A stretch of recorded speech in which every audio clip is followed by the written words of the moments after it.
Ngayon guys, pupunta tayo sa ilog at yung isang tukopan natin ay sasama daw siya. Hindi siya daw kapagligo ng 4 na araw ay. Lalakad na kami. Samahan nyo kami guys. Let's G. Nagpapogi muna, feeling pogi. Tayo siyempre. Yan guys, nag-iisip isang kasama natin kung tutuloy. 4 na araw na siyang hindi naligo ay sayang daw yung libag. Yun na kami, lalakad na tayo. Taka na, let's G. Ang daing sukal dito sa amin, no? Okay guys, ang daing sukal dito. Ang daing puno. Lakad-lakad muna tayo guys. And nakakita pa nga ako ng puno ng nyug dyan tumba. Sakap gulay niyan. Sabi ko ano nang ginhawa ni D. Part na yan ay, may ulam na naman pag uwi. Ano nang sakap ni D. Aakyat muna tayo ng bakod para makapunta tayo sa ilog na pupunta natin. Dahan-dahan lang at baka mahulog ay. Nakita ko na yung bahay nila Kuya Tan. Sabi ko ay malapit-lapit na. Ay anong pagod na umakit ng bakod ay. Pili ko ay kawawa naman din sampayan na ide. Pag umulan ay takbo na. Kasama na natin. Tingnan mo naman, may dala pang saging. Dahil unggoy din sa matgasan. Tapos sabi ko sa dalawa na ide nagapangkuhan pa ay. Ano na ide magkapatid na ide. Anong tamad nung isa? Pangko pa more. And shoutout nga pala sa dalawa na yan, kay Ate Dilin at kay Ate Madi. Anong sipag ni Ate Madi yun.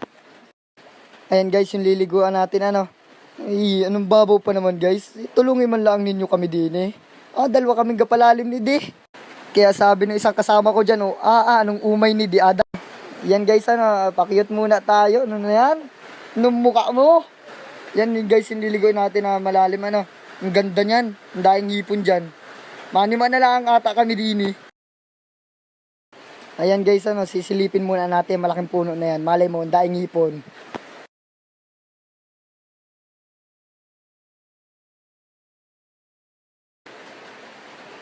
Ay ang ganda ng bayan. Ay, anong daya atang igat din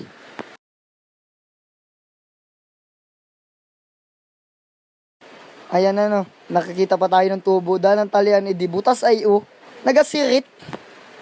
Ayan guys, may ipapakita ko sa inyo magandang halaman dito sa Matgasan. Ayan guys, pag mapunta kayo din, magagulay tayo niyan. Namulabay ang talbos niyan. Ayan guys, pag kumain kayo ni Di, makakalimutan talaga ninyo ang pangalan ninyo. Sobrang sarap. Ayan hindi ko na sa inyo pinakita yung ligo ko kaganina. Pero susulbot ulit kita para maganda ang ating video. Sulbot kita muna. Sabi ko maahon agad ako, baka may magpanghila sa akin ay. Sabi ko sa kasama ko ba't parang nalamig ka? Sabi sa akin sayang daw ang libag. Sabi ko sa kasama ko dyan sabi ko maawi na ako, nalamig na ako. Ayan guys, uuwi na tayo at nalamig na ako wala man lang kayakap dini. Ayan guys, pumasok muna ako sa bahay nila Jay Marsales at mainom man lang ng tubig bago umuwi.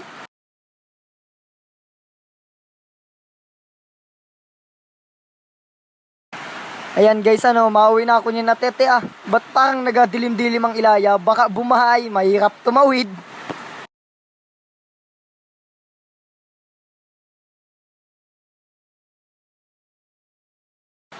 Ayan guys, samahan ninyo ako pag-uwi. Aakyat ulit tayo sa bakod.